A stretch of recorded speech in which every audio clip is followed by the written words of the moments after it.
To my aspirant on my YouTube channel. और आज मैं लाया हूँ मेरे भाई word often confuses 50 word often confuses जो कि एग्ज़ाम में पूछे जा सकते हैं। और आपको पता ही है कि वर्ड ऑफ्टन कन्फ्यूजेस कितने ज़्यादा वेटेज आते हैं, लिटरली बहुत ज़्यादा आता है। मतलब मिनिमम 5 क्वेश्चन तो देखता हूँ मैं, हर बार पूछता है। और इस बार पूछा भी था NDA 1 में पूछा भी हुआ था। तो तैयार करना हम लोगों का धर्म बनता है भैया, इसको तैयार करके जाना, ठीक है। तो शुरुआत करते हैं। सबसे पहला है एडवाइस। अब देखो एडवाइस दो तरीके का होता है, एक होता है एक CE वाला एडवाइस होता है और एक एडवाइस होता है SE वाला। और अगर तुम्हें CE वाला एडवाइस दिखे तो इसका मतलब होता है सजेशन और गाइडेंस, जो हम लोग किसी को देते हैं गाइडेंस एडवाइस, उसे एडवाइस कहते हैं। और अगर SE वाला हो तो इसका मतलब होता है टू गिव एडवाइस, किसी को एडवाइस देना। ये देखो दोनों में डिफरेंट क्या है, ये है नाउन और ये है वर्ब, बस इतना डिफरेंट है। और इससे तुम जब वर्ड पढ़ोगे, जब सेंटेंस को फ्रेम करोगे, तो वहाँ पे तुम्हें उस हिसाब से देखना होगा कि वहाँ पे यूज़ केस का करना है। नाउन का यूज़ करना है सजेशन या गाइडेंस के लिए एडवाइस, और किसी को एडवाइस दे रहे हो और एडवाइस इसमें डिफरेंट होता है। तो एडवाइस के लिए एडवाइस यूज़ करोगे और एडवाइस देने के लिए हम लोग एडवाइस यूज़ करते हैं, ठीक है। And second is loss. Loss के लिए हम लोग सिंपली से कह सकते हैं कि अपोजिट ऑफ गेन ये होता है। लेकिन जब हम लोग SE वाला लॉस लगा देते हैं तो इसका मतलब होता है टू मिसप्लेस या फिर नॉट विन, जो हारना होता है, हारने के लिए हम लोग यूज़ करते हैं सिंपली सा लॉस, जो LOS होता है। और ये लॉस जो हम लोग का प्रॉफिट लॉस होता है उस टाइप का कहते हैं। और जो ये होता है डबल O वाला SE लूज़, इसका मतलब होता है लूज़ होता है, टाइट जो ढीला होता है। ये सिंपली सा समझ लो ढीला वाले के लिए यूज़ करते हैं लूज़। ये हो गया सेकेंड। एंड आता है नेक्स्ट है बॉर्न। बॉर्न होता है, बॉर्न मतलब रिलेटेड टू बर्थ। अब अगर ई आ जाए, लास्ट में ई आ जाए तो इसका मतलब होता है कैरिड या फिर इंड्यूर्ड, किसी को कैरी करना, उसके लिए हम लोग बॉर्न का यूज़ करते हैं। ये दो तरीके का चीज़ हो गया, ठीक है। अब ये है बिसाइड और बिसाइड्स। यहाँ पे ई है, ई के बाद यहाँ पे बस एक समथिंग एस ऐड हो गया है। तो समथिंग एस ऐड हो गया है तो हम लोग इसी तरीके से याद कर सकते हैं, इन एडिशन टू। अब यहाँ पे अगर बिसाइड सिर्फ और सिर्फ बिसाइड है तो यहाँ पे हम लोग लिख सकते हैं नेक्स्ट टू मतलब उसके पीछे। और अगर एस लगा हुआ है ऐड एस तो इन एडिशन टू, इस तरीके से याद कर सकते हो। मतलब बस याद करने का थोड़ा सा तरीका है, बाकी तुम्हारे ऊपर डिपेंड करता है तुम कैसे याद करो। प्रिंसिपल मतलब हेड ऑफ स्कूल या फिर कॉलेज। अगर AL है तो हेड ऑफ स्कूल और कॉलेज। और अगर LE है, डायरेक्ट PLE है, तो यहाँ पे रूल या फिर फंडामेंटल लॉ या फिर डॉगमा जिसे कहते हैं, डॉगमा या फिर टेमेट भी कहते हैं, उसके लिए हम लोग यूज़ करते हैं प्रिंसिपल। देखो यहाँ पे नेक्स्ट है स्टॉन्च और स्टेंच। स्टॉन्च का मतलब होता है फर्म या लॉयल उस टाइप का बंदा। और स्टेंच का मतलब होता है to stop the flow of blood के फ्लो को स्टॉप करने के लिए हम लोग यूज़ करते हैं स्टैंक का। अब देखो यहाँ पे नेक्स्ट है वेदर और विदर। ये देखो ये होता है वेदर, एटमॉस्फेरिक कंडीशन को हम लोग कहते हैं और जो मेन वर्ड है। और जो नेक्स्ट एक और होता है वेदर सोर्स चॉइस या ऑप्शन, इसका यूज़ करते हैं हम लोग नरेशन जब बनाते हैं, तो नरेशन में इसका यूज़ किया जाता है क्वेश्चन वर्ड में वेदर का, ठीक है। नेक्स्ट है कॉम्प्लीमेंट और compliment, this are two meanings. जो LI वाला होता है उसका मतलब तो तारीफ़ करना होता है, लेकिन जब ई होता है, आई की जगह सिंपल सा बस अगर ई लग जाए तो उसका मतलब होता है समथिंग दैट कंप्लीट्स, जो किसी को कंप्लीट्स कर रहा हो। नाइन्थ है कॉन्शियस का मतलब होता है अवेयर। और कॉन्साइंस का मतलब होता है मोरल सेंस। कॉन्शियस का मतलब होता है अवेयर और कॉन्साइंस का मतलब होता है मोरल सेंस, जो कोई भी मोरल सेंस देता है। एंड नेक्स्ट इज प्रोसीड और प्रीसीड, बस O और E का मीनिंग थोड़ा सा डिफरेंट और वर्ड पूरा मीनिंग चेंज हो जाता है। देखो प्रोसीड का मतलब होता है कंटिन्यू या फिर गो फॉरवर्ड करना, और प्रीसीड का मतलब होता है टू कम बिफोर, उसके पीछे जाना, ठीक है। अब देखो यहाँ पे नेक्स्ट है अफेक्ट और इफ़ेक्ट। अफेक्ट का मतलब होता है टू इन्फ्लुएंस, मतलब इन्फ्लुएंस करना, तुम्हारे ऊपर प्रभाव डालना। और कोई तुम्हारे ऊपर प्रभाव डालता है तो उसके लिए हम लोग यूज़ करते हैं अफेक्ट में। और अगर इफ़ेक्ट, इसका मतलब होता है रिजल्ट या फिर आउटकम। इफ़ेक्ट क्या निकला, तुमने जो कोई काम किया उसका इफ़ेक्ट क्या निकला, उसके बारे में जब हम लोग बात करते हैं तो इसका मतलब यहाँ पे हो जाता है, ठीक है। और इसका मुझे लग रहा है थोड़ा सा पेन को मोटा करना चाहिए। हाँ ठीक है, अब सही है। नहीं बहुत ज़्यादा मोटा क्या यार। ठीक है, कम से कम 20 रख दो, ठीक है। अब देखो यहाँ पे स्टेशनरी है और एक है ARY स्टेशनरी और एक है ERY। अगर हम लोग जब बात करते हैं स्टेशनरी ARY का तो उसका मतलब होता है नॉट मूविंग, और ERY तो इसके लिए हम लोग यूज़ करते हैं राइटिंग मटेरियल्स। जो राइटिंग मटेरियल्स होता है उसको हम लोग स्टेशनरी कहते हैं। और ये जब ARY होता है उसका मतलब कोई चीज़ एक जगह पर रुका हुआ है तो उसको लिए हम लोग यूज़ करते हैं स्टेशनरी। नेक्स्ट इज़ इमिनेंट और इमीनेंट। देखो यहाँ पे EM है और यहाँ पे IMM है, बस इतना से डिफरेंट है। EM वाले का फेमस या फिर डिस्टिंग्विश्ड, मतलब इमिनेंट का मतलब होता है फेमस जो काफ़ी प्रसिद्ध हो, और इमिनेंट मतलब अबाउट टू हैपन जो होने वाला हो, तो उसे इमिनेंट कहते हैं। इमिनेंट को तुम आई से मतलब सिंपली सा इंसिडेंट से भी याद कर सकते हो कि इंसिडेंट कोई होने वाला चीज़ हो, उसके लिए उस तरीके से। एंड नेक्स्ट इज़ 14 एक्सेस, मतलब एंट्री या फिर अप्रोच करना। एक्सेस देखो, एक है एक्सेस मतलब एंट्री या अप्रोच करना, किसी चीज़ को अप्रोच करने के लिए हम लोग कहते हैं एक्सेस कर लिए हैं मैंने, मतलब उसको अप्रोच कर लिया है। लेकिन जब हम लोग बात करते हैं एक्सेस का तो इसका मतलब होता है कि मोर देन नीडेड, जो हम लोग काफ़ी ज़्यादा ले लेते हैं किसी भी चीज़ को, किसी भी चीज़ की हम लोग कहते नहीं है कि किसी भी चीज़ की एक्सेस जो होती है वो हानिकारक होती है, तो उस कंडीशन में जो हम लोग वर्ड यूज़ करते हैं उसका मतलब होता है एक्सेस। मोर देन नीडेड, जितना ज़रूरत है ज़रूरत से ज़्यादा। Next is ensure. इंश्योर का मतलब होता है टू मेक श्योर, हमें श्योर करना चाहिए तो उसके लिए इंश्योर यूज़ करते हैं। और जब INSURE हो तो इसका मतलब है to cover against risk, risk को कवर कर लेना, इसका मतलब होता है insure. And next is eligible. Eligible के लिए हम लोग यूज़ करते हैं क्वालिफाइड। हम लोग यूज़, अरे यार कितने जगह हम लोग एग्ज़ाम देते हैं वगैरह वगैरह, तो उसमें लिखा होता है you are eligible to next stage, तो मतलब यू आर क्वालिफाइड टू, अभी तुम NDA निकाल लोगे रिटर्न तो तुम एलिजिबल हो जाओगे SSB के लिए, या फिर कह सकते हो सिंपली सा क्वालिफाइड हो जाओगे SSB के लिए, तो वही चीज़ है एलिजिबल क्वालिफाइड। लेकिन जब इलिजिबल IL हो जाए तो उसका मतलब होता है जिसे पढ़ा ना जा सके, उसे हम लोग कहते हैं ILLGEBL, इलिजिबल। अब आते हैं नेक्स्ट इन 17th का साइट। अब देखो साइट तीन होता है, इसको भी साइट कहते हैं, इसको भी साइट कहते हैं, इसको भी साइट कहते हैं। इस साइट का मतलब होता है विज़न, जो हम लोग को देखने वाला होता है विज़न व्यू। मायोपिया और हेट्रोपिया, बायोपिया ये वाला जो होता है उस वो साइट में आता है। एंड SITE वाला होता है, उसका मतलब होता है प्लेस या फिर लोकेशन, उसके लिए हम लोग यूज़ करते हैं साइट। और SITE जो मेन वर्ड है यहाँ पे ये, उसका मतलब होता है टू कोट या फिर किसी को मेंशन करने के लिए जो यूज़ करते हैं उसको हम लोग कह सकते हैं ये, ठीक है। And next is illusion.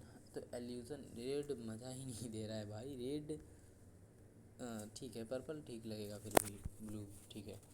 देखो एल्यूज़न, अब एल्यूज़न का मतलब होता है कि किसी चीज़ को इनडायरेक्ट रेफरेंस, या फिर हम लोग कह सकते हैं कि सिंपली सा हिंट देना, किसी को हिंट देने के लिए हम लोग यूज़ कर सकते हैं एल्यूज़न करना।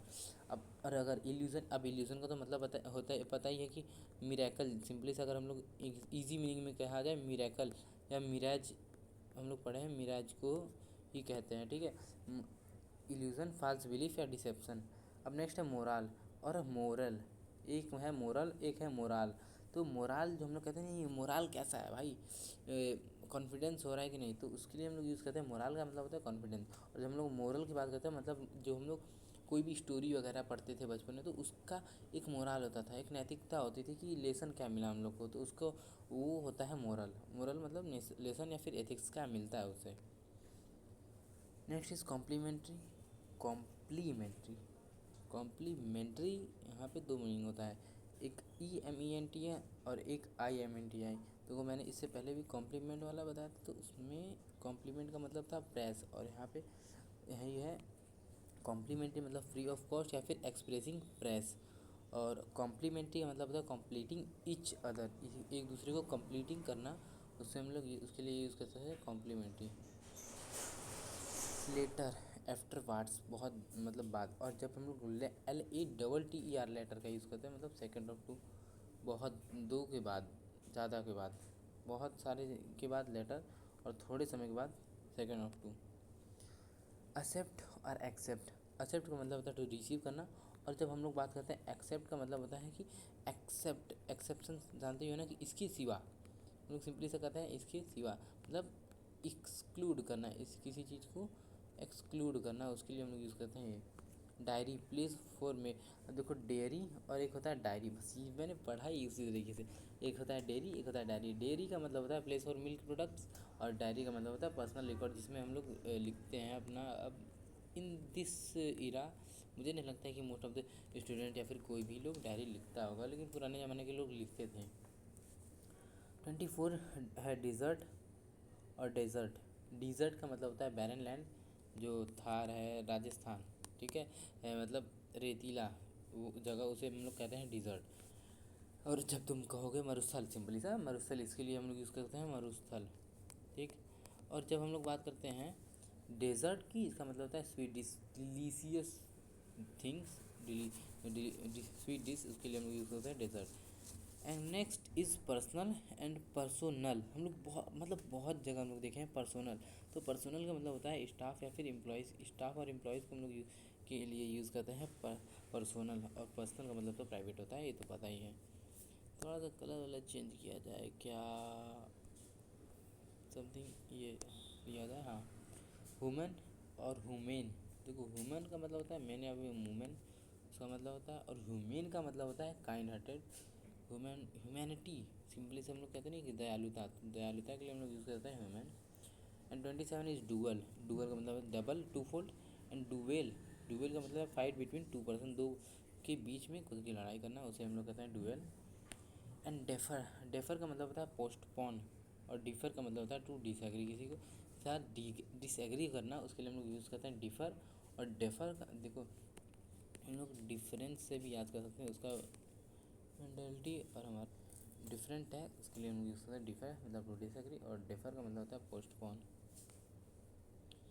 ऑल टुगेदर का मतलब होता है कम्प्लीटली, किसी चीज़ को कम्प्लीटली करना, उसे ऑल टुगेदर कहते हैं। और ऑल टुगेदर का मतलब होता है ऑल इन अ ग्रुप, एक ही ग्रुप में है ना, उसे हम लोग कहते हैं all in a group. Already, before now, already का मतलब होता है बिफोर नाउ, अभी से पहले ही हो गया है। ऑल, देखो ऑलरेडी कर लेना मतलब पहले से ही हो चुका है, बिफोर नाउ अभी से पहले ही हो गया है। लेकिन ऑलरेडी मतलब सब कुछ रेडी, मतलब फुल्ली प्रिपेयर्ड। ऑलरेडी और ऑलरेडी बस थोड़ा सा मीनिंग में चेंजेस, और इसीलिए तो इसका नाम ही है वर्ड ऑफ्टन कन्फ्यूजेज। होर्ड और होर्ड, वो होर्ड का मतलब होता है टू कलेक्ट एंड स्टोर, किसी चीज़ को कलेक्ट करना और स्टोर करना। और होर्ड का मतलब होता है अ लार्ज क्राउड, एक लार्ज क्राउड के लिए हम लोग यूज़ करते हैं horde. Council and advisory group, एक एडवाइजरी ग्रुप के लिए हम लोग यूज़ करते हैं काउंसिल। और कौंसिल देखो इसका मतलब होता है हमने काउंसिल करना चाहिए, एडवाइस लेना चाहिए लॉयर का, तो उस तरीके से यूज़ होता है। अब नेक्स्ट है ब्रेक और ब्रेक। देखो एक की ई वाला ब्रेक, इसका मतलब होता है device to stop a vehicle, किसी चीज़ को कि मतलब कोई एक डिवाइस जो व्हीकल को स्टॉप करता हो, उसके लिए हम लोग यूज़ करते हैं ब्रेक। और ब्रेक का मतलब होता है टू स्प्लिट या इंटरवल, ये हम लोग बहुत ज़्यादा पढ़ लेते हैं तो उसके बाद हम लोग को ब्रेक चाहिए होता है कि अब ऐसे आराम कर ले, तो उसके लिए हम लोग यूज़ करते हैं ब्रेक। प्रॉफिट और प्रॉफिट, तो प्रॉफिट का मतलब होता है रिलीजियस मैसेंजर, जैसे हम लोग प्रॉफिट कहते हैं, जैसे साधु संत के लिए, साधु संत को हम लोग प्रॉफिट कह सकते हैं, ठीक है। और रिलीजियस मैसेंजर हम लोग को मैसेज ज्ञान देते हैं अपने धर्म से रिलेटेड, जो भी रिलेटेड, ठीक है। अब प्रॉफिट का मतलब फाइनेंशियल गेन, ये तो पता ही है, सबको पता होता है भैया, सब कोई तो यही चाहता है प्रॉफिट हो अपना। क्वाइट और क्विट, क्विट और क्वाइट, क्विट का मतलब होता है साइलेंट, और क्वाइट का मतलब होता है कम्प्लीटली, या फिर इसको हम लोग कह सकते हैं इनफ, दोनों का मतलब एक ही होता है। एब्रॉड और एबोर्ड, एब्रॉड का मतलब फॉरेन कंट्री, मतलब बाहर जाना। और अबोर्ड का मतलब होता है ऑन अ शिप, प्लेन या बस, अबोर्ड, ऑन द बोर्ड, तो इस तरीके से याद कर सकते हैं, ऑन द बोर्ड, इस तरीके से। पेशेंस और पेशेंस, देखो एक होता है पेशेंस मतलब एबिलिटी टू वेट कामली, शांति से वेट करना, उसे हम लोग पेशेंस कहते हैं। और एक होता है पेशेंस, एक होता है पेशेंस जो भी यार, people under medical care, medical care जब हम लोग जाते हैं कि मेडिकल पे कोई जाते हैं तो पेशेंट आए हैं, पेशेंट, हाँ पेशेंट कहते हैं, पेशेंट मतलब बोल नहीं पा रहा हूँ, वही होता है, ठीक है। रोल और रोल, एक ये रोल का होता है मतलब कैरेक्टर या फिर ड्यूटी, तुम्हारी ड्यूटी क्या है, कैरेक्टर क्या है, क्या करना है, उसके लिए हम लोग कह सकते हैं रोल। और एक होता है रोल मतलब लिस्ट या फिर register bread, roll. And 39 is mail postal communication, mail करना, किसी चीज़ को मेल करना कि भाई मैं, तुम जाओ मैं मेल कर दूंगा जो भी होगा, तो इसका मतलब होता है पोस्टल कम्युनिकेशन पोस्ट के थ्रू भी होता है और जीमेल के थ्रू भी होता है, ठीक है। एंड अगर मेल की बात करते हैं अपोजिट ऑफ फीमेल, वो तो हो गया अलग चीज़। फेयर और फेयर, अब देखो यहाँ पे जब हम लोग बात करते हैं फेयर का मतलब है जस्ट हॉनेस्ट और एन एग्जीबिशन। फेयर का मतलब हॉनेस्टली, ठीक है। और अगर जब हम लोग बात करते हैं फेयर तो इसका मतलब फ़ी फॉर ट्रैवल, फ़ी जो हम लोग देते हैं ट्रैवल के लिए, फेयर कितना लगेगा मतलब खर्चा कितना होगा, तो कर्जे के लिए हम लोग सिंपली से कह सकते हैं फेयर, ठीक है। वीक और वीक, देखो वीक नॉट स्ट्रांग वो वाला वीक हो गया, और वीक जो होता है 7 days। ये देखो हील होता है मतलब टू क्योर। अब देखो जो बंदे जानते हैं उसको फ्री फायर, उन लोगों को भले हील का मतलब नहीं पता हो, लेकिन हीलिंग मतलब जानते हैं कि भाई मेडिकेट मारना है, तो उसका मतलब होता है कि अपने आप का हेल्थ पूरा करना, अपने आप को क्योर करना है, ठीक है। एंड हील का मतलब होता है बैक पार्ट ऑफ फुट, जो हिल्स में होता है हील। 43 गेट, गेट का मतलब होता है इंट्रेंस, और गेट का मतलब होता है मैनर ऑफ वॉकिंग, किस तरीके से चलते हो उसको गेट कहते हैं, एंड गेट ये हो गया। 44 बाई टू परचेज, बाई का मतलब होता है टू परचेज, एंड बाई और बाय तीन जगह, बाई बाय फेयरवेल जो हम लोग कहते हैं ना, बाय बाय अब नहीं मिलने वाले हैं, मतलब बाद में मिल भी सकते हैं, उस तरीके को बाय कहते हैं। एंड बाय का मतलब होता है प्रीपोजिशन या बिसाइड थ्रो, उस तरीके को। 45 is hole an empty space, और ये होल का मतलब होता है पूरा कम्प्लीटली, पूरा सबको लेके जब हम लोग यूज़ करते हैं तो उसके लिए हम लोग यूज़ करते हैं होल का। और जब ये वाला होल उसका मतलब होता है छेद, छिद्र, an empty space. Manner, manner का मतलब होता है वे या फिर मेथड, किस तरीके से कर रहे हो। और मैनोर का मतलब ओ आर का मतलब होता है large country house, large country house. And next is 47 pray का मतलब होता है किसी चीज़ को वर्शिप करना। और प्रे आर ई वाई वाला इसका मतलब विक्टिम या फिर हंटेड एनिमल, उसके लिए हम लोग यूज़ करते हैं pray. Sole only bottom of foot, उसके लिए होता है बटम ऑफ फुट के लिए सोल, जो जूते के नीचे सिंपली से लगा होता है उसे हम लोग सोल कहते हैं। और साउल का मतलब होता है स्पिरिट, आत्मा। 49 डिसेंट डाउनवर्ड मूवमेंट या फिर एंसेट्री, इसके लिए हम लोग यूज़ करते हैं डिसेंट। एंड उसके बाद एक होता है डिसेंट, इसका मतलब होता है डिसएग्रीमेंट करना, और डिसेंट का मतलब होता है डाउनवर्ड मूवमेंट, डिसेंट। इससे इसको तुम इस तरीके से भी याद करते हो डिसएक्सेलरेशन। रैज का मतलब होता है टू लिफ्ट अप, मतलब ऊपर उठना, और रैज का मतलब होता है टू डिमोलिश करना।